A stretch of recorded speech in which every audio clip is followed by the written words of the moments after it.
soy administrador, para poner a grabar. ¿Qué pasaría si existiera una inyección capaz de apagar el hambre? Y si además prometiera bajar 20, 30, 40, 50 libras rápido y sin esfuerzo. ¿Sería la solución o tal vez una nueva trampa? En los últimos años hemos visto como el desarrollo de una nueva estrategia para atender la problemática de la obesidad en el mundo se ha ido imponiendo a fuerza de muchos estudios, de mucha investigación y también de mucha publicidad. Hoy vamos a estar hablando del GLP-1, más conocido con sus marcas tal vez más conocidas en este momento, Ozempic, Wegovy, Mounjaro y algunas otras. Vamos a tener la oportunidad de conversar con una profesional en este campo, que es alguien que trabaja con nosotros desde hace muchísimos años. Se trata de la licenciada Gabriela González, es nutricionista. Tenemos la oportunidad de conocer la casuística de cientos y cientos de pacientes atendidos a lo largo de los años y vamos a entender a ver si al fin hemos encontrado la solución para este problema que cada vez se hace más grande en el mundo, que es el problema de la obesidad y todas sus patologías asociadas. Nunca antes adelgazar había parecido tan fácil. ¿Será que esta vez sí lo que brilla es oro? Vamos a averiguarlo. Lo que sí podemos ver es que esto está impulsado muy fuertemente por un fenómeno global de celebridades en las redes sociales, incluso personas que tal vez nunca habían logrado bajar peso y ahora pareciera que están bajando. La sensación de atajo, la sensación de que perder peso no debería ser tan difícil. Bueno, vamos a ver, yo creo que en muchas de estas cosas estamos de acuerdo y tal vez en otras no, pero la charla de hoy se llama GLP-1, trampa o trampolín. Y vamos a empezar el desarrollo de este tema, antes de hablar con Gaby, conversando con otra de nuestras profesionales, la directora de la Clínica de Plus Vida en Guatemala, María André Espinosa, con quien hemos realizado una investigación bastante exhaustiva con estudios estadísticos para ver qué es lo que está pasando en el mundo con estas inyecciones. Yo sé que en muchas de nuestras sociedades esto ha ido entrando en diferentes momentos. En algunos países ya esto ha tomado fuerza hace más de 2 años, en otros países está dando sus primeros pasos y se convierte en un boom. También lo que sabemos es que justamente en la industria farmacéutica, porque son varias las compañías que están dedicándose a desarrollar estos medicamentos, han entrado en una carrera comercial muy importante. Por lo tanto, ya hay anuncios de que próximamente se van a estar presentando el GLP-1, estos medicamentos, en formato de pastillas. O sea que incluso personas que tal vez tenían miedo de inyectarse, que tenían miedo de estar metiéndose de manera intravenosa algunos de estos medicamentos, lo van a poder hacer como tomando un analgésico, algo tan sencillo como eso. La idea, por supuesto, para estas industrias tiene por un lado la parte noble de querer ayudar, pero por otro lado, por supuesto, tiene objetivos comerciales, que es que compremos y compremos. Entonces, vamos a tratar de poner un poco de orden, porque estoy seguro que si estás del otro lado, ya debes de conocer personas que están inyectándose o personas que se han inyectado o personas que están pensando en inyectarse. Como nosotros sostenemos un tratamiento desde hace tanto tiempo, también tenemos toda clase de pacientes. Tenemos pacientes que llegaron a nuestro tratamiento después de que tampoco las inyecciones le han funcionado. Tenemos pacientes que están activos en nuestro tratamiento y que ya venían inyectándose. Tenemos pacientes que han consultado si sería prudente empezar a inyectarse mientras que están en el tratamiento. Y también hay pacientes que nunca han llegado o accedido a estos medicamentos, pero que empiezan a preguntar si no sería una buena idea. Por eso el objetivo de la charla de hoy es que podamos ir haciendo orden en toda la información que hay a nuestro alrededor, podamos ir adquiriendo un poco más de conocimiento y por supuesto poder entender si esto se trata de una trampa o de un trampolín respecto de la oportunidad de bajar peso. Hola María André, muy bienvenida, gracias por acompañarnos aquí en esta sesión especial. Como dije, nos hemos dedicado a estudiar los estudios estadísticos y analíticos de la casuística. Como se sabe, para poder tener conclusiones no es suficiente con conocer a dos o tres o cuatro personas que se hayan inyectado, sino que cuanto más grande es el muestreo a nivel global, podemos entender qué tipo de impacto esto está teniendo. Mari, ¿qué hemos aprendido de estos análisis, de estos estudios? ¿Qué tienes para compartirnos hoy en esta primera parte de la charla, antes, después de ir con Gaby y tratar de entender qué es el GLP-1, es bueno, es peligroso, sirve, no sirve, cómo puede afectar? Contanos un poquito, Mari. Ok. Bueno, buenos días a todos. Pues ahorita les vamos a presentar una pequeña investigación que encontramos acerca de la GLP-1. Entonces, lo vamos a proyectar aquí en pantalla para que todos puedan ver. Entonces, aquí tenemos la población que se estudió a nivel mundial. Podemos ver una comparativa en relación a ensayos clínicos versus evidencia en práctica real. Entonces, vemos que hay múltiples estudios a nivel mundial. En cuanto a los ensayos clínicos, estos tomaron como una muestra aproximadamente a 4.500 personas. Ya en estudios en la práctica real, eso quiere decir que son personas que han utilizado o actualmente están utilizando este tipo de medicamentos. Son estudios de aproximadamente 8.000 a 10.000 personas por estudio, ya que estos se han realizado en distintas partes del mundo. Entonces podemos concluir que población total en la práctica real son aproximadamente más de 20.000 pacientes que están utilizando actualmente este medicamento. Todas estas referencias nosotros las hemos extraído de fuentes confiables. Una de ellas es la de New England Journal of Medicine. Entonces, vamos a Bien. ver los resultados de estos estudios para que tengamos pues esta comparativa.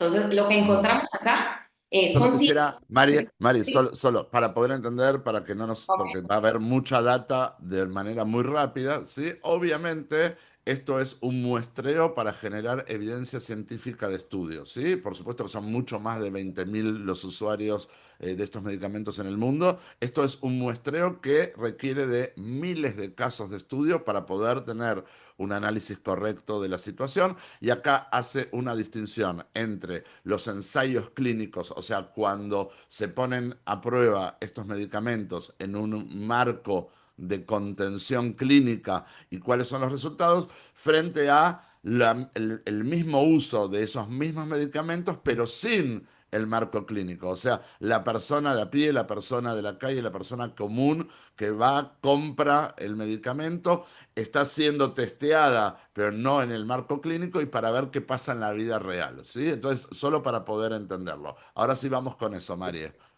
Va, entonces ya podemos ver aquí esta tabla donde podemos ver la comparación. Como tú decías, o sea, el ensayo clínico es un entorno completamente controlado. Entonces, aquí nos lo muestra la tabla. O sea, el seguimiento es muy frecuente, estructurado. Los criterios para poder elegir a las personas que van a participar en un ensayo clínico son seleccionadas específicamente en comparación con la vida real, que son personas completamente diferentes y no solo eso, sino que también tienen distintas enfermedades, no solo las que en el ensayo clínico seleccionan, porque en el ensayo clínico ya incluyen o excluyen, ¿verdad? Ellos van eligiendo qué tipo de personas quieren que participen en este ensayo. Es lo que no pasa en la vida real. Como les comentaba, el seguimiento clínico en un ensayo clínico es muy frecuente y muy estructurado. En la vida real, esto varía según el acceso que puedan tener los pacientes o las personas que se lo administran. Tenemos la adherencia al tratamiento en un ensayo clínico, por supuesto, al ser un entorno o un ecosistema muy controlado, pues la adherencia es monitoreada, entonces es muy alta. En cambio, en la práctica real se ve un abandono frecuente. Eso quiere decir que la adherencia es mucho menor en comparación que los ensayos clínicos. Otra característica importante que hay que tomar en cuenta es la dosis. La mayoría alcanza una dosis terapéutica completa cuando es un estudio, ¿verdad? Cuando es un ensayo clínico y además de que, por lo mismo, de que es muy controlada. En cambio, ya en la vida real, muchos pacientes ni siquiera llegan a las dosis máximas. Empiezan con con dosis subclínicas, ¿verdad? O sea, con dosis subterapéuticas muy pequeñas y realmente mucho paciente a veces por tema de costo y demás no, o soporte no logra pues completar o llegar a esa dosis máxima para poder ver si realmente el medicamento va a ser eficiente o eficaz, ¿verdad? Bueno, intervención en el estilo de vida, por supuesto, estos ensayos clínicos cuentan con programas estructurados de dieta y ejercicio. Eso quiere decir que el soporte médico, nutricional y psicológico es bastante alto en comparación de lo que pasa en la vida real. En la vida real viene la recomendación médica y ya depende muchas veces del paciente el resto del soporte, o sea, el día a día. Ujú. Entonces aquí podemos ver también una comparativa de pérdida de peso en un año. Primero vamos a hablar de la semaglutida, que las marcas comerciales lo conocemos como Ozempic o Wegovy. Esta en los ensayos clínicos tuvo un éxito en un año de pérdida de peso del 14 al 15%. En la vida real, ya en la población de más de 20.000 casos, la pérdida de peso en un año es de 7 al 8%. Esto, por supuesto, estamos tomando a la gente que sí tomó el tratamiento por un año, ¿verdad? No estamos tomando todos los que perdieron Fueron adherencia. quedando en el camino. Correcto. Ahora vemos terfilpadina, que este es el Monjaro, que es otra molécula, que es otro tipo de GLP-1. En esta se esperaba, ¿verdad? Según los ensayos clínicos, un éxito del 20 al 22% de pérdida de peso. Ya en la evidencia real notamos de que pues, la muestra mostró de 10 al 12% de pérdida, ¿verdad? Entonces, si podemos hacer una comparativa rápido, podemos ver que más o menos la diferencia es del 30 al 50% entre un ecosistema controlado en ensayo clínico versus la evidencia real, específicamente por estas características que platicamos: selección de los pacientes, el seguimiento clínico que se tuvo, la adherencia y la dosis y también el estilo de vida de la persona. Y por último vemos aquí la tasa de abandono en un año. En el ensayo clínico fue pequeña, del 10 al 20%, mientras que en la evidencia real, que era lo que estábamos platicando, de 40 hasta 50% en el primer año. Bien, bien. Y en las Entonces, conclusiones, ujú. Bueno, en la conclusión podemos decir entonces que la máxima eficacia bajo condiciones controladas lo presentan los ensayos clínicos, ¿no? O sea, porque precisamente aquí el ecosistema está controlado versus la evidencia real, que o sea, sí es relevante según lo que dicen los estudios, pero es menor a lo que se esperaba por todas estas variables que pueden haber. Entonces, podemos concluir también acá bien, bien. de Pero que que con mucho ujú, acompañamiento, solo para volver a esas conclusiones, con mucho acompañamiento hay, por supuesto, mayor probabilidad de éxito en esas inyecciones y con un acompañamiento limitado o libre, o sea, sin acompañamiento, se reduce prácticamente a la mitad, por lo que vimos, ¿no? Esto es válido incluso para estrategias como las que nosotros llevamos a cabo, ¿no? De un acompañamiento permanente al paciente, lo que aumenta la posibilidad que el paciente haga más sostenible su propio tratamiento, su cuidado, etcétera, siga adelante. Cuando tiene momentos difíciles puede tener una respuesta de acompañamiento para que no pierda la disciplina, la fe, la esperanza y termine abandonando. Obviamente ahí podemos ver que lo mismo ocurre respecto del marco clínico y respecto de la vida real también en estos medicamentos. sí, exactamente. Pues eso básicamente sería, ¿verdad? De que hay que tomar en consideración todas esas características y como tú dices, pues el siempre tomar en cuenta que si se van a utilizar estos medicamentos, pues contar con ese soporte. Entonces, los últimos datos relevantes que llevamos a cabo en esta investigación es que actualmente hay más de 30 millones de personas en todo el mundo que están utilizando este medicamento. Se ve o se estima un crecimiento acelerado cada año. Esto es un análisis de mercado. Todavía no hay un dato clínico como tal. El dato clínico que sí tenemos actualmente es que en el mundo hay más de 1.000 millones de personas con obesidad. Y esto es según la OMS. Bien, Entonces bien. aquí les dejo estos datitos. Muchísimas gracias por compartirnos esto, porque nos da un poquito entonces un marco de cuál es el impacto de estas nuevas drogas que están apareciendo en el mercado. Es solo el comienzo, todavía son drogas que incluso son caras, ¿sí?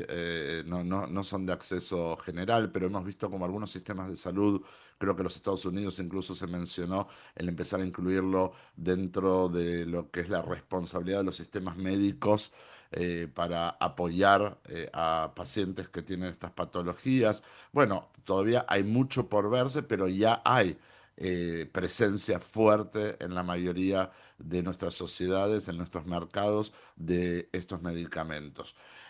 Voy a presentar ahora, y le agradezco mucho a María Andrés por la presentación de estos estudios estadísticos. De hecho, después Marie estuvo consultando a algunos de nuestros pacientes que han usado o usan GLP-1 para ver cuáles fueron algunos de esos comentarios. Por supuesto, lo haremos en forma anónima, pero vamos a volver a Marie en un ratito. Ahora quiero presentar a Gaby, nuestra querida Gabriela González, que les voy a decir, al interior de nuestro propio tratamiento hemos tenido eh, la tarea del análisis sobre este tema, hemos tenido incluso acuerdos y desacuerdos, y eso me parece que está bien, esa es la riqueza de poder tener experiencias múltiples y de, bueno, buscar acuerdos para ver cómo acompañar de la mejor manera. No somos nosotros tampoco como tratamiento ignorantes de que la gente que busca tratar esta problemática, por supuesto que cuando escucha algo como estas drogas les llama la atención. Y esto lo hemos contado, es muy común en personas como nosotros que hemos tenido o hemos padecido la problemática del peso durante largos años de nuestra vida, incluso si hemos aprendido a cuidarnos bien y hemos mejorado hábitos y hemos llegado a mantenimiento, cada vez que aparece algo que prometa que cuidarse requiera un esfuerzo menor de nuestra parte, eso capta nuestra atención, incluso si ya estamos delgados, ¿sí? Por eso es que para nosotros es importante poder hablar de estos temas para saber con qué nos estamos encontrando. Gaby, te pido que abras tu micrófono. La idea es que Gabriela, así como María André nos presentó la voz de los estudios analíticos y lo que pasa en el mundo y con las farmacéuticas, Gaby va a representar la voz científica y clínica para que entendamos de qué se trata cuando estamos hablando de estas drogas y entender qué es. Así que Gaby, muchas gracias. Yo sé que Gaby, por supuesto, tiene formación, pero además investigó. Y te quiero empezar preguntando, Gaby, qué es exactamente el GLP-1, qué función tiene en el cuerpo. Sí, Marcelo, buenos días. Hola a todos. Bueno, el GLP-1 es una hormona que producimos nosotros naturalmente a nivel intestinal y esta la producimos a la hora de comer. Lo que hace el GLP-1 en el cuerpo es ayudar a controlar el apetito y a que el azúcar se metabolice mejor a nivel celular, entonces tenemos una mejor respuesta de picos, no hay picos de glucosa, ¿verdad? Hay como una glucosa más estable en la sangre y realmente es como una señal que manda el intestino al cerebro después de comer para decir, ya llegó la comida, ahora maneja bien la energía. La función que tiene en el cuerpo son varias, dentro de ellas es controlar el azúcar en la sangre, disminuir del apetito cuando esta señal ya llega al cerebro para decirle ya estás satisfecho, come menos, ya hay comida en el estómago, metabolízala de una manera adecuada y hace que el estómago también se vacíe más lento, que la sensación de saciedad sea más prolongada, ¿verdad? Entonces el Mm. GLP-1 trabaja más o menos como que fuera un policía de tránsito, le dice al páncreas cuándo debe usar la insulina, le dice al estómago que vaya más despacio, que la digestión sea más lenta y le dice al cerebro que ya estamos llenos y que coma menos. Gaby, nosotros aprendemos que ese ciclo del aviso del estómago al cerebro de ya estoy satisfecho toma aproximadamente unos 21 minutos. De hecho, lo hemos trabajado a lo largo de los años para entender también incluso cómo funciona la lógica de los restaurantes, ¿no? De que Sí. uno llega con mucha hambre y nos dan cosas para abrir el apetito y uno pide con hambre todo lo que quiere comer y tal vez cuando pasaron los 21 minutos ya uno estuvo comiendo cosas ya tal vez está satisfecho, entre comillas, pero termina comiendo casi porque ya lo pidió, no va a no va a Ajá. devolver el plato. Ahora, ¿existe una deficiencia química real en personas como nosotros respecto de ese aviso del estómago a la cabeza? ¿O funciona normalmente bien, pero nosotros no hemos sabido interpretarlo de tal forma de decir, ya comí, ya no necesito más? ¿Qué crees tú? ¿Es químico o psicológico, mental? Yo creo que es como una mezcla, como que nuestro intestino puede producir un poquito menos de esta hormona porque nosotros mismos la vamos como limitando y no le vamos haciendo caso.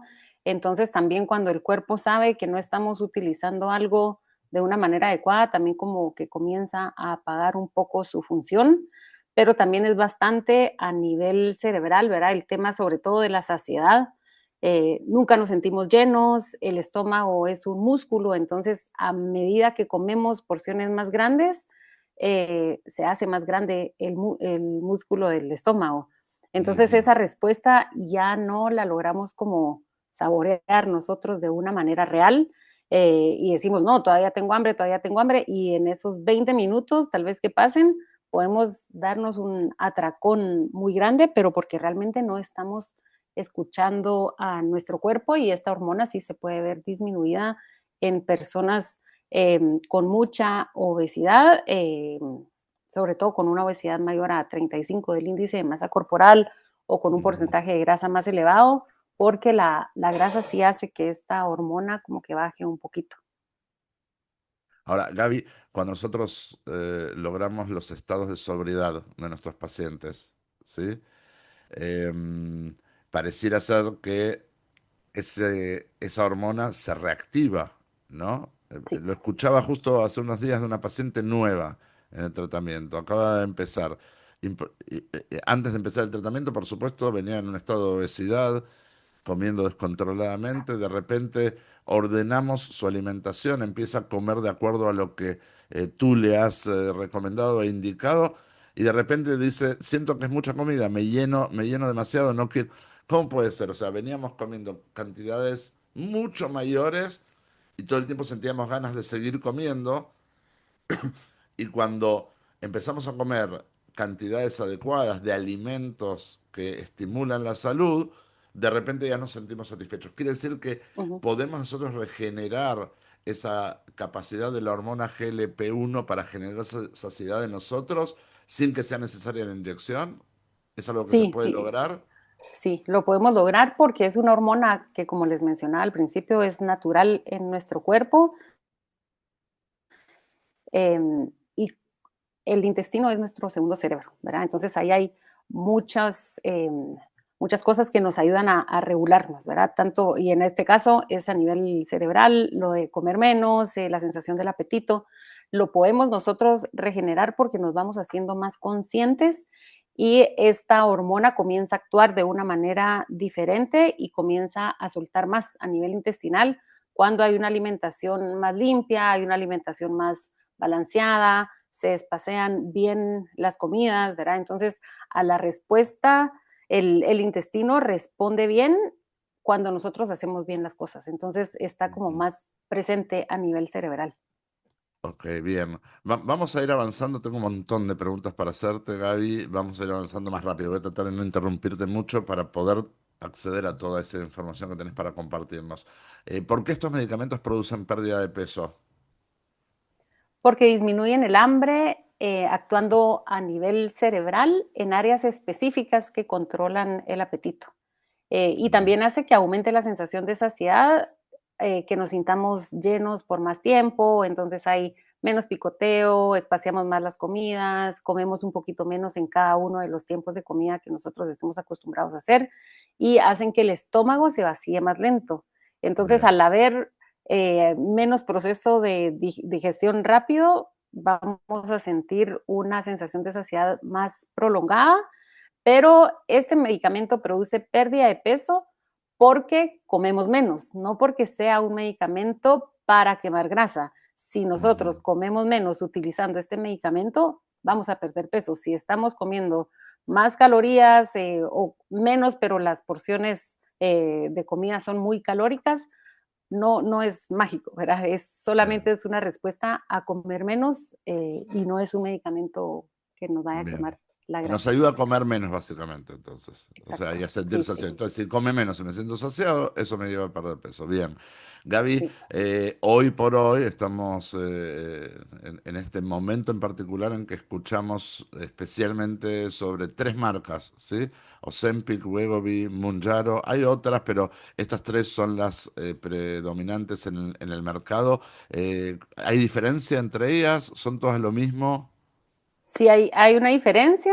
El Ozempic y el Wegovy, estos dos disminuyen el apetito por ser semaglutida, vacían más lento el estómago, hay mayor saciedad y mejora la glucosa en sangre. Estas dos lo que tienen en común es la semaglutida y son los efectos secundarios, digamos, ¿verdad? Ujú. El Wegovy sí se debe usar en dosis más altas para que haya mayor pérdida de peso y el Mounjaro, este es como una de nueva generación. Este es el más nuevo que los otros, que los dos anteriores. Y esta tiene dos hormonas, ¿verdad? Tiene el GIP y el GLP-1. Entonces es una combinación de hormonas intestinales. Ayuda para la glucosa, para el apetito también. Y hay mayor pérdida de peso que la semaglutida. Mayor pérdida de peso con el Mounjaro que con el Wegovy o el Ozempic. Pero el Ozempic y el Mounjaro están específicamente diseñadas para personas que tienen diabetes tipo 2 y el Mm. Wegovy se creó, digamos, específicamente para la pérdida de peso. Ok, ok. Ajá, Bien, bueno, esto entonces me llevaba, porque originalmente estas drogas estaban pensadas en ayudar a los pacientes diabéticos, ¿no? Dos de los grandes problemas de salud pública a nivel global sí.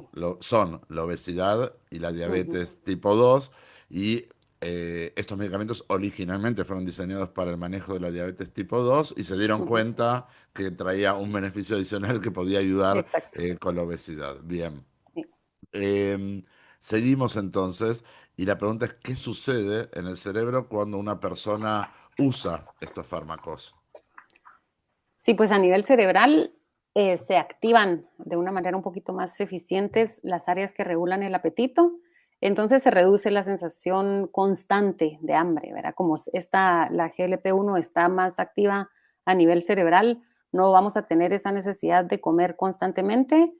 Cuando comemos, la sensación de saciedad va a llegar más rápido al cerebro, la saciedad va a ser más prolongada y no vamos a tener como tantas ganas de comer en exceso ni tan seguido.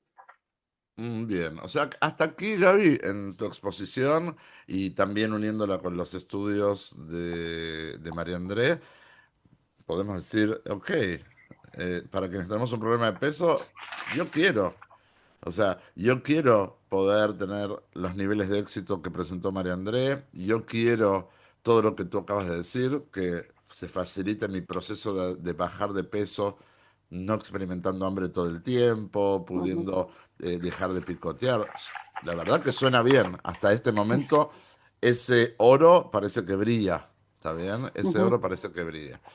Ahora vamos a la parte de lo que la gente no sabe normalmente, que de todas maneras es algo de lo que sí se habla bastante en los foros de redes sociales, de usuarios de estas drogas, y que tal vez las compañías no quieren mucho que se hable de estos temas, pero que es importante. De hecho, algunos de los pacientes que están en nuestro tratamiento, que ya no usan esas drogas, llegaron porque han experimentado algunos de los efectos secundarios. Y yo te quería preguntar, Gaby, de acuerdo a tu investigación, ¿cuáles son esos efectos secundarios más frecuentes? sobre todo son a nivel intestinal y a nivel estomacal, entonces son más que todo efectos secundarios a nivel gástrico, como la náusea, creo que es el efecto más frecuente. Usualmente se detecta mayor náusea cuando se inicia el tratamiento o cuando se aumenta la dosis. Ujú. También pueden aparecer vómitos, perdón, porque como el estómago se vacía más lento, entonces a veces la gente todavía no logra como diferenciar si está llena o qué pasa, y al volver a comer el estómago no soporta eso, y más la náusea que está presente, hay vómitos frecuentes, hay diarreas porque hay cambios en el tránsito intestinal, ¿verdad? Como el proceso de digestión va a ser más lento, entonces puede que la gente no esté acostumbrada a esto y hay diarreas, también hay estreñimiento, distensión abdominal, porque como hay el vaciamiento gástrico es más lento, entonces se distiende un poco el estómago, puede haber reflujo, acidez, la disminución en el apetito también, y esos son como los efectos Ok. más O sea, nombrados. normalmente me imagino que es lo que en la caja de estos medicamentos deben aparecer, ¿no? Como posibles efectos secundarios, como deslindándose de responsabilidad. De hecho, se ven incluso otras cosas que van apareciendo y que ellos no te lo dicen, ¿no? Pero han habido pacientes con problemas renales graves, algunos Ujú, relatan problemas de ceguera, problemas de audición, o sea, evidentemente no es que todo lo que brilla es oro, la mayoría de la gente aparentemente no tiene problemas, pero sí existen efectos secundarios. La idea acá no es tomarle miedo a esto, pero sí saber que estas cosas existen, tal como ha existido con las vacunas de COVID, ¿no es cierto? O sea, cuando la mayoría de la gente no ha experimentado, después de algunos años de habernos dado esas vacunas, efectos secundarios, hay mucha otra gente que sí ha experimentado, ¿sí? Temas de ujú, memoria, temas de sí. visión, temas de vértigo. Entonces, tenemos que saber que estas cosas existen. Gaby, hay otros efectos secundarios que tienen que ver con la forma en que estas drogas nos ayudan a bajar del peso, que impactan en la masa muscular cuando alguien adelgaza con el GLP-1. ¿Qué tenés para contarnos sobre eso? Sí, pues la mayoría de peso que se pierde con estos medicamentos, si no está uno bien asesorado, ¿verdad? Va a ser sobre todo la masa muscular que se va a perder. Es un medicamento que ayuda a bajar de peso, reduciendo el apetito de forma natural, digamos, ¿verdad? Por ser la hormona que tenemos natural en el cuerpo, pero sí hay que cuidar muy bien que sea una alimentación balanceada, la que tenemos cuando estamos utilizando este medicamento. Hay que tomar en cuenta que necesitamos una muy buena, no buena, una muy buena ingesta de proteína y sobre todo hacer ejercicio, pero ejercicio de fuerza para fortalecer la masa muscular, porque este medicamento al comer menos, comemos menos calorías y lo que uno tiende a dejar de lado es la proteína. Entonces, el medicamento y el déficit calórico mal manejado o la mala alimentación que podamos tener utilizando este medicamento, se come el músculo y Ujú. esta parte metabólica sí se ve afectada, entonces hay una depresión de la masa muscular, que es que el mismo metabolismo se comienza a comer la masa muscular. Es un canibalismo interno, digamos, Exacto, ¿no? sí, sí. Eh, o sea, flacos pero no sanos, en ese caso. Ajá, Ponemos sí. así, flacos pero no sanos. Em, ¿Se puede perder peso sin modificar hábitos usando estos medicamentos? Porque uno de los grandes temas que te promete esto es la droga lo va a hacer por mí, ¿no? Sí, O sea, ajá, yo no, si yo hubiera sabido, hubiera podido, hubiera conocido, hubiera hecho cambios de hábitos en mi estilo de vida, no hubiera engordado tanto, o tal vez no estaría engordando todo el tiempo. Ahora viene esta droga, que como decimos, pareciera que es oro que brilla, ujú, y la pregunta es, ¿se puede perder peso sin modificar hábito usando estos medicamentos? Por ejemplo, en nuestro tratamiento trabajamos muy fuertemente en el cambio de hábitos. Y si ujú, no hay cambio de hábitos para poder cuidar el plan de lo que desde la clínica nosotros recomendamos a nuestros pacientes, no hay pérdida de peso o no hay la pérdida de ujú, peso esperable. sí. Inyectándome estas cosas, ¿puedo perder peso aún cuando no modifico hábitos? No, mira, realmente este medicamento como va a funcionar es que te va a reducir el apetito. Si tú no modificas el comer menos, el hacerle caso a tu estómago, a tu cerebro que ya está lleno y solo, bueno, voy a comer De todas maneras, lo que venía comiendo antes, igual va a ser comida calórica, va a ser comida grasosa, va a ser comida que no se digiere bien. Entonces, solamente puedes perder peso si hay déficit calórico. Si de todas maneras inyectándote seguís comiendo la misma cantidad y la misma calidad de alimentos, no vas a perder peso. Bien, Solamente hay que hacerle caso a la respuesta que tenemos de este medicamento, que hay menos apetito, entonces sí hay que comer menos. No puede haber pérdida de peso si no hay déficit calórico, entonces esto se traduce en comer menos siempre. Solo hay claro. que hacerle caso, digamos, al tema de nivel cerebral, que vamos a estar más llenos, vamos a tener menos apetito, que la sensación de saciedad es mayor, ¿verdad? Entonces sí hay que modificar los hábitos sí o Bien. sí, hacer ejercicio y comer menos es O la sea, clave. la inyección por sí misma no hace todo el trabajo. O sea, sí o sí siempre No, requiere de un esfuerzo nuestro. sí. Gaby, em, esta es una pregunta fuerte porque es, ¿qué pasa cuando se suspende el tratamiento? ¿Sí? De hecho, hemos visto que los profesionales de la salud que recetan estas inyecciones ni siquiera dicen, ok, vas a inyectarte una cantidad de tiempo hasta que bajes de peso y ya estuvo. Al contrario, te dicen, vas a necesitar inyectarte toda la vida, porque si Ujú, en un momento suspendes las inyecciones, sí. lo que va a pasar es que va a volver el peso, ¿no? ¿Qué has Ujú. aprendido tú sobre este tema? Sí, estos medicamentos funcionan mientras los estás utilizando. Y cuando se suspende, pues el cuerpo vuelve a sus señales normales de hambre y de saciedad.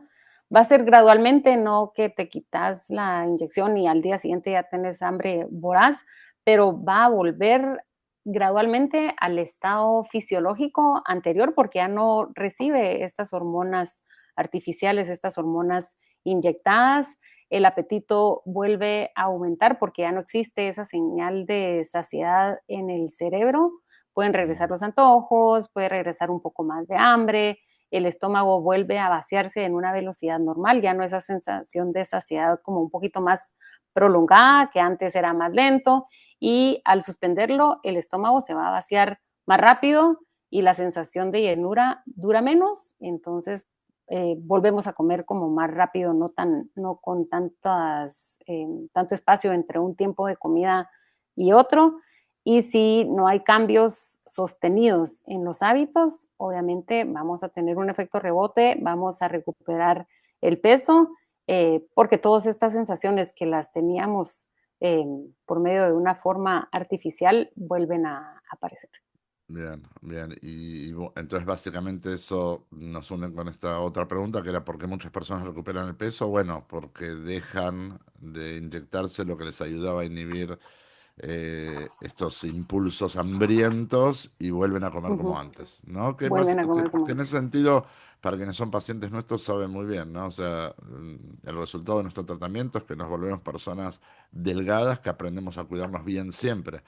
En el momento en que dejas de cuidarte, rebota todo, ¿no? Como siempre digo, lo que rebota no es el peso, el peso rebota porque rebotaron mis conductas, rebotó mi hambre permanente, rebotaron mis pensamientos engordantes. Entonces, la cosa es, una cosa es depender de una inyección todos los días o toda mi vida, ¿está bien? Y otra depende de algo que no estás metiéndote en el cuerpo artificialmente, ¿no? Que Ujú. es, Sí. necesito aprender a cuidarme bien siempre desde mi manera de entender qué significa cuidarme bien y todas las pautas que nosotros aprendemos.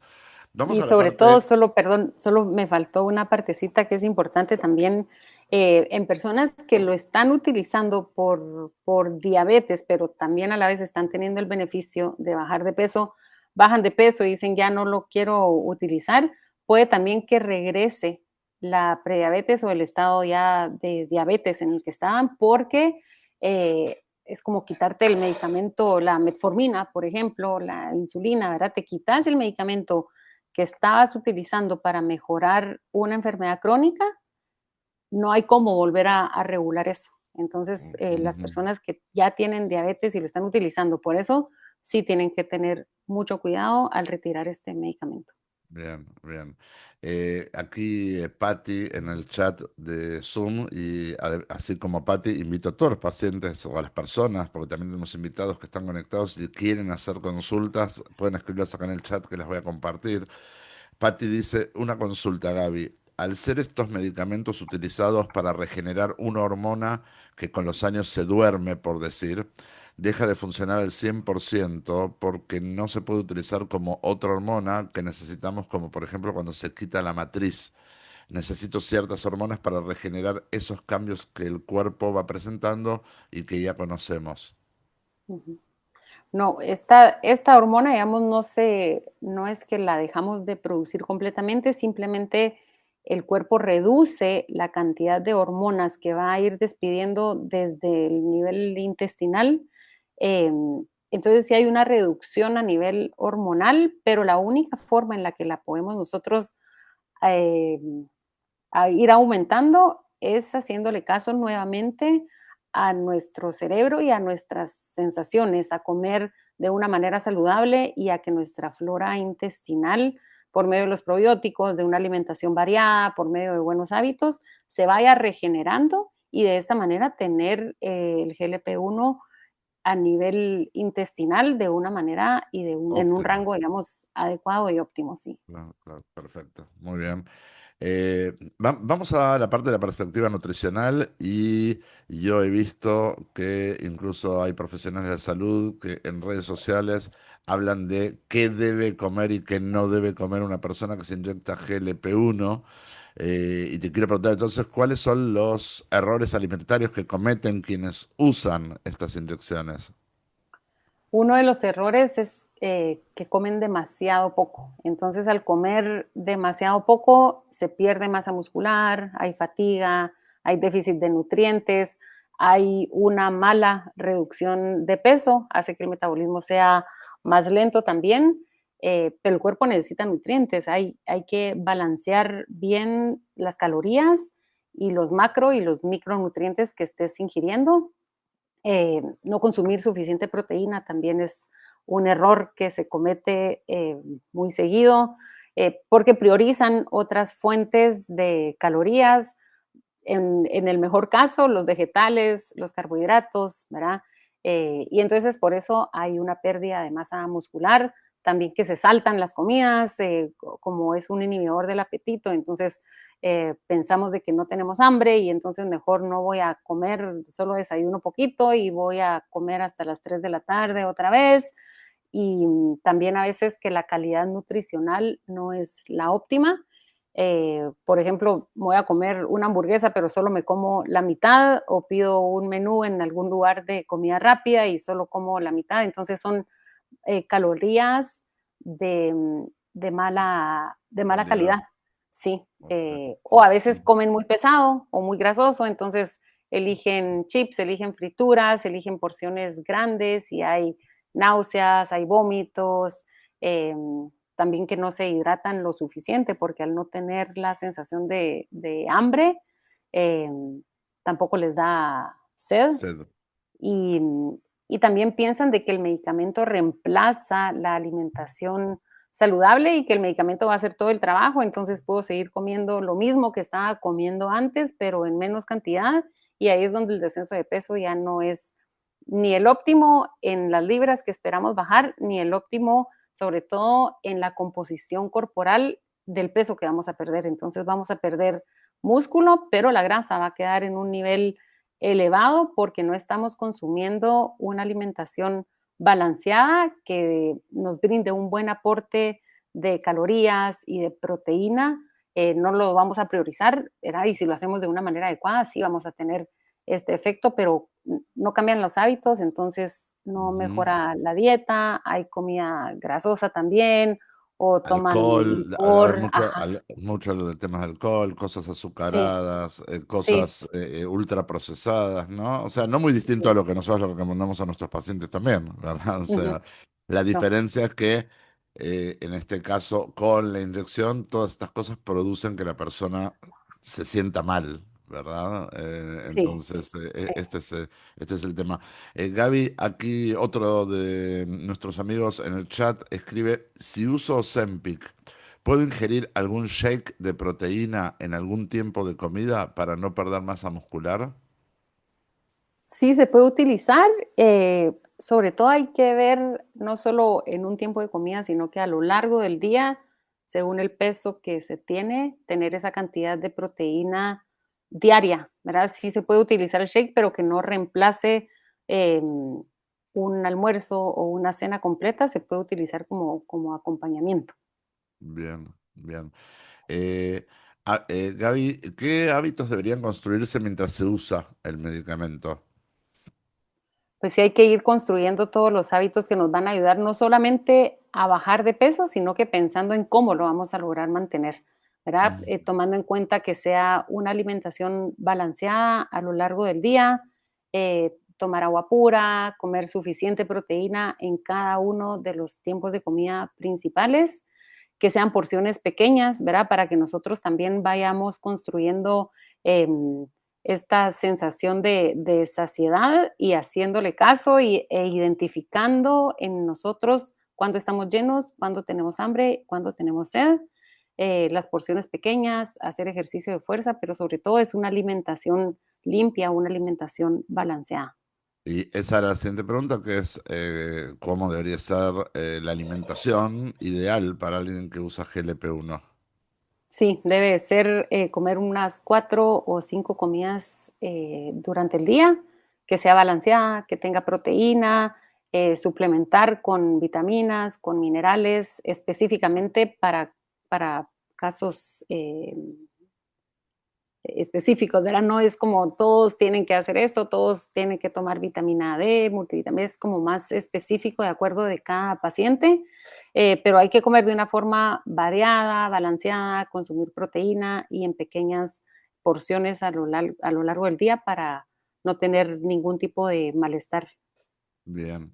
¿Y por qué la saciedad química no reemplaza a la educación alimentaria según tu criterio?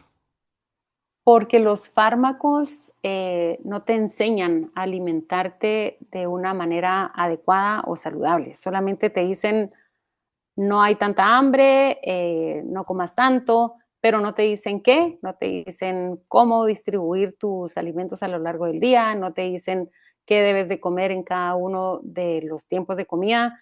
Hacen que te reduzca el apetito, pero no te cambian los hábitos. Comer menos no necesariamente es comer mejor.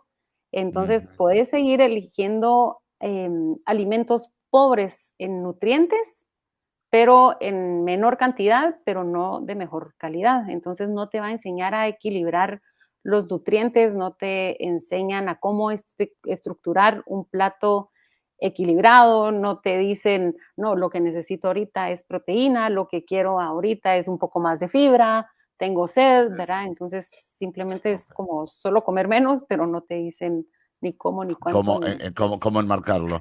Exacto. Gaby, tengo 4 o 5 preguntas cortas más y luego seguiremos adelante. Creo que estás resultando súper informativa y esclarecedora para todos los que te estamos escuchando y eso te lo Me agradecemos alegra. porque aparte es difícil a veces bajar conceptos que son bastante científicos y elevados para que nosotros, para que el resto de la gente lo podamos Sí, entender fácilmente. Así que te agradecemos por educarnos. con Eh, gusto. Según tu opinión, ¿sí? Con años y años de dedicarte a esta temática, ¿el GLP-1 es una solución o es una herramienta temporal? Es una solución para personas con diabetes, pero no es una solución de por vida para personas que estamos buscando bajar de peso. Eh, Te ayuda a mejorar tus hábitos si estás bien acompañado. Puede ser una solución real, pero para el manejo del hambre y de la saciedad del momento, ¿verdad? Pero si nosotros acompañamos esto con buenos hábitos, vamos a tener resultados. Si no, realmente no vamos a tener ningún resultado porque no es una solución definitiva, es solamente una herramienta para manejo de diabetes, de obesidad y de sensación del apetito, Ujú. porque realmente van a funcionar mientras se está utilizando el medicamento, te regula el apetito, aumenta la saciedad, mejora la diabetes, pero el peso se puede recuperar si suspendes el tratamiento y no se continúan con los hábitos saludables. Entonces, Mm, solamente vas a reducir el hambre biológica, pero no te enseña a cómo tratar tus emociones, tus hábitos, bien, no te va a bajar de por sí solito el porcentaje de grasa, no es que esto va a hacer el trabajo por ti, te dan una ventana para hacerlo, entonces te dan como una oportunidad de hacer mm, las cosas bien, de hacer las cosas de una mejor manera, al tener esa sensación de hambre más controlada, pero realmente lo que va a mantener el resultado durante y después va a ser el cambio de hábitos. bien. Bueno, ¿quién sí podría beneficiarse realmente? Creo que está claro. La pregunta es, ¿quién no debería usar estas drogas? Estas no deben de ser utilizadas por personas que ya han tenido algún tipo de cáncer, sobre todo a nivel de la tiroides.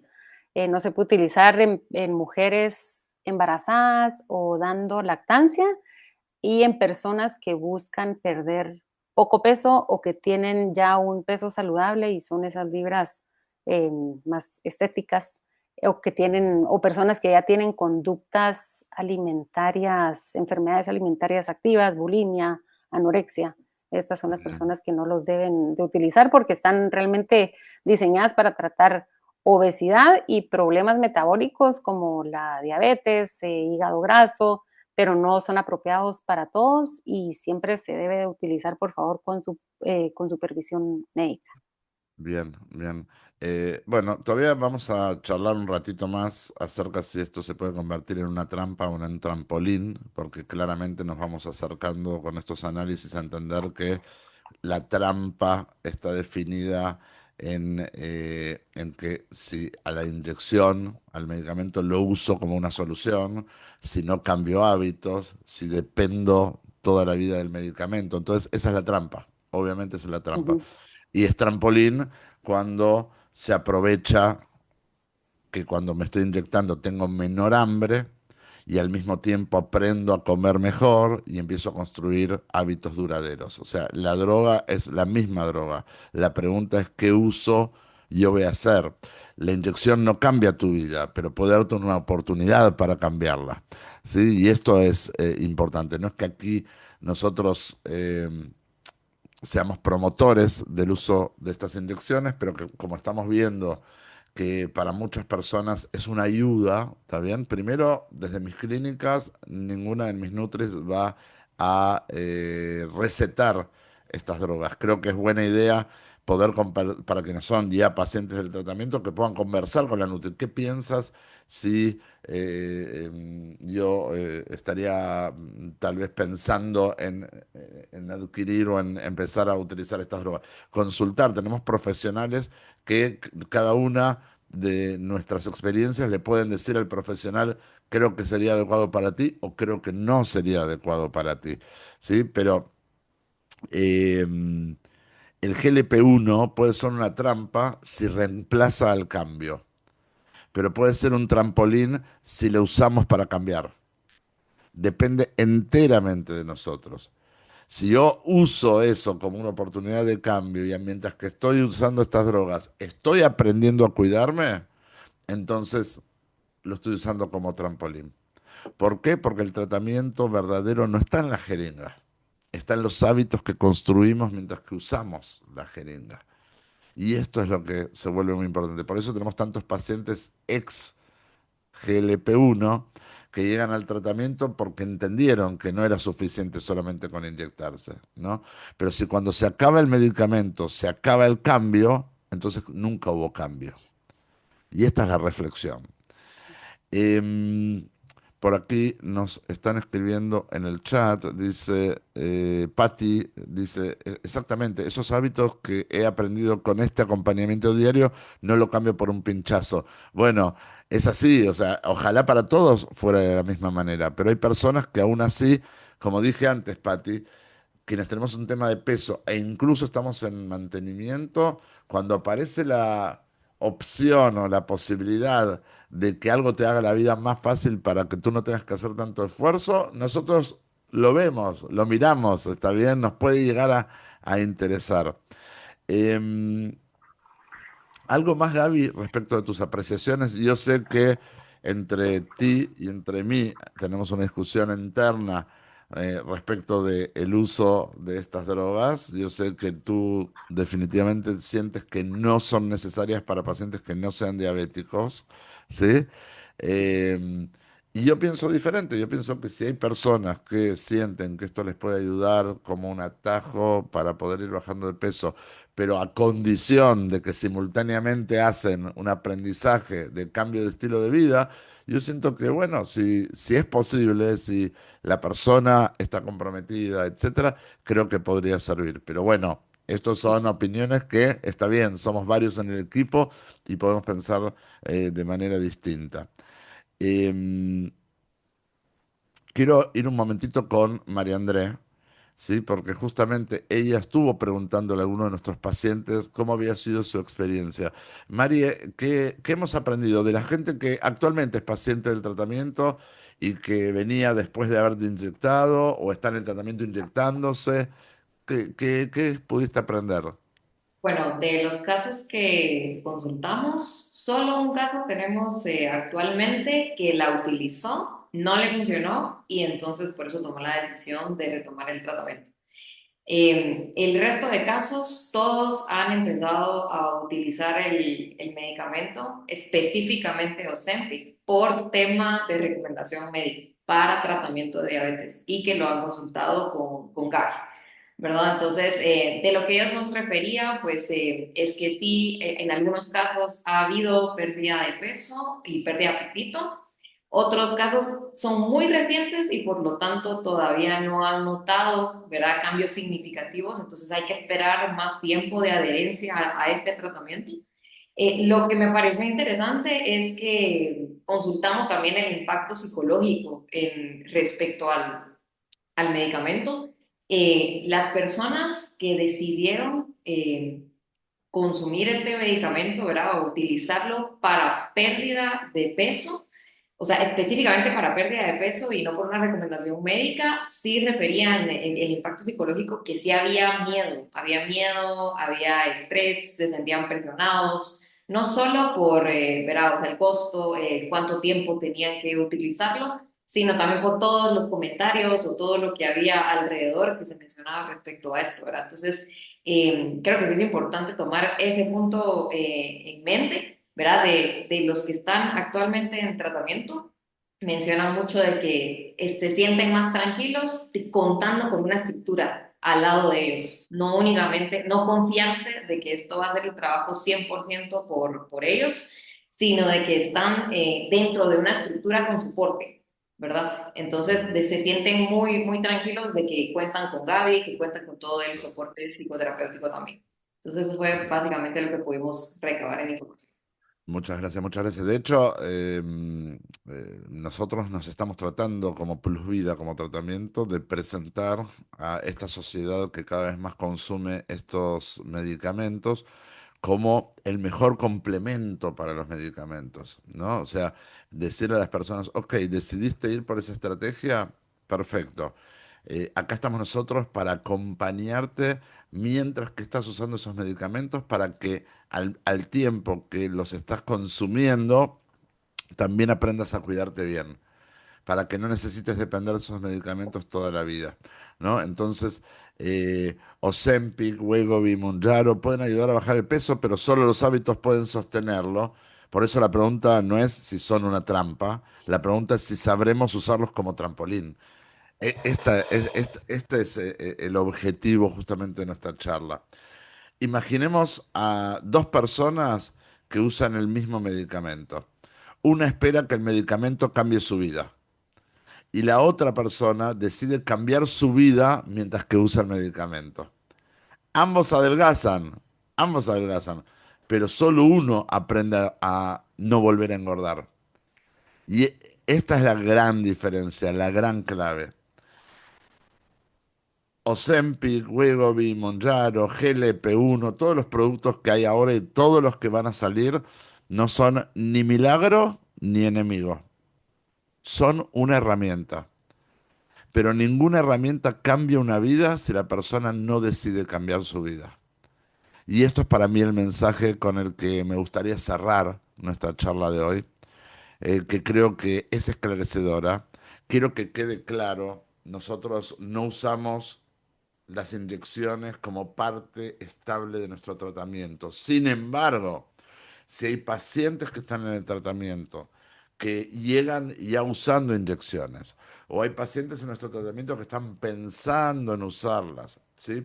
Bueno, tenemos el conocimiento de cómo funcionan estos medicamentos y cómo interactúan con nuestro organismo y con nuestra cabeza y estamos listos para poder acompañarlos justamente para que no queden atrapados en la dinámica de la trampa y del atajo y nada más, sino para que puedan utilizarlo como oportunidad de trampolín para impulsar su calidad de vida a mejores hábitos para que puedan sostener esa delgadez que logran a partir de un estilo de vida sano y sostenible en el tiempo. ¿Sí? ¿Algo más, Gabriela? ¿Algo más, María André, que les gustaría compartir antes de ir despidiéndonos? También a nuestros pacientes, primero agradeciéndoles a los muchos pacientes y personas que no son del tratamiento, pero se han interesado en el tema. Vamos a, dentro de poquito tiempo, tener el video de esta charla disponible en el canal de YouTube de Plus Vida. Ahí tenemos un montón de videos de charlas súper interesantes. Va a estar este también. Así que si todavía tienen algún comentario más y lo quieren escribir, nos quedan poquititos minutos. Gaby, Sí, yo quisiera agregar también que pues estas inyecciones tampoco tienen el abordaje con la relación emocional a la comida. No nos enseñan tampoco un manejo del estrés, no nos enseñan conductas hacia la comida, hacia las emociones, hacia los hábitos sociales, hacia los patrones que hemos aprendido desde la infancia o los malos hábitos que hemos ido construyendo en la edad adulta, ¿verdad? No modifica patrones conductuales, sino que solamente nos dice, no tenés hambre, pero ¿cómo vamos a hacer si tenemos estrés? ¿Cómo vamos a hacer si estamos en una reunión social? ¿Verdad? Entonces se termina el tratamiento, se termina lo químico, pero hay otras cosas aparte de la alimentación que también debemos de aprender a manejar. que es lo que va todo alrededor, ¿no? Todo Uh alrededor -huh. de qué significa cuidarse. Gaby, muchísimas gracias por tus conocimientos, por tu Con mucho simpatía gusto. de siempre, por tu capacidad de enseñarnos. Así que muchas, muchas gracias, un placer. Y María André. Pues completamente de acuerdo con lo que dice Gaby, o sea, si se va a utilizar este tipo de productos, pues qué mejor que hacerlo con expertos que sepan acompañarte en esto, no solo, como decía Gaby, desde la parte física y química, sino también el todo, ¿verdad? El hábitos y nuestro pensamiento, porque es importante, al final esto en el tiempo va a tener un impacto en nuestra vida, ¿verdad? Y deja huella. Entonces es importante que de una vez pues lo podamos hacer de la mejor manera teniendo esa oportunidad de poder hacer. Muy bien. Gracias. Muchísimas gracias a todos, gracias por habernos acompañado. Esto, por ahí Lucía dice, los medicamentos no nos cambian nuestro chip mental, no nos cambian nuestro chip mental, seguro. Si cuando se acaba el medicamento, se acaba el cambio, nunca hubo cambio. Y esto es lo importante. En todo caso, hubo un cambio cortito, de poco tiempo, tal vez de gran impacto, pero de poca duración. Muchas gracias por habernos acompañado. Cualquier cosa saben que nos encuentran en nuestras redes sociales, nos encuentran en el YouTube de Plus Vida también. A todos los que son pacientes actuales de Plus Vida, gracias también por el interés y por acompañarnos en este día. Y a ver, Mari, ¿quería decir algo? Sí, quiero aprovechar de una vez a invitar a las personas que están aquí a que si quieren dejar en comentarios o luego en sus chats de seguimientos o en alguna de las redes temas de interés que quisieran que nosotros expongamos, pues son bienvenidos todos los comentarios. Muy bien. Mari, te pido que pongas en pausa la grabación, que creo que fuiste tú la que la has activado. Gracias a todos por haber estado durante esta charla.